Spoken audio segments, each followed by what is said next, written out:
நிலவில் பயிர் வளர்க்கும் ஆய்வுகளை மேற்கொள்ள சாங் E4 என்ற ரொபோட்டிக் விண்கலத்தை சீனாவின் தேசிய விண்வெளி ஆய்வு மையம் அனுப்பியது. நிலவின் இருண்ட பகுதியில் ஜனவரி 3 தரை இறங்கியது. அந்த விண்கலத்தில் பெட்டி போன்ற கட்டமைப்பில் பருத்தி மற்றும் உருளை விதைகள் இருந்தன. ஈஸ்ட், பழத்தில் மொய்க்கும் பூச்சிகளின் முட்டைகளும் வைக்கப்பட்டிருந்தன. தாவர கட்டமைப்புக்கு விண்கலம் நீர் ஊற்ற துவங்கியதும் பருத்தி விதைகள் முளைவிட்டு வளர ஆரம்பித்தது. நிலவில் தாவரத்தை வளர்க்கும் முதல் முயற்சிக்கு கிடைத்த வெற்றியாக இது பார்க்கப்பட்டது.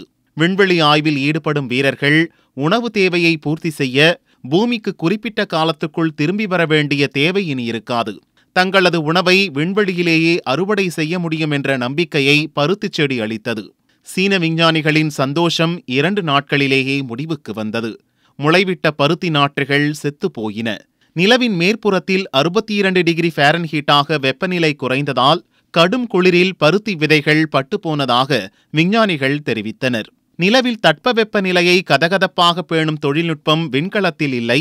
அதனால் நிலவில் செடிகளை வளர்க்கும் ஆராய்ச்சி இப்போதைக்கு பலனளிக்காது என சீன விஞ்ஞானிகள் தெரிவித்தனர்.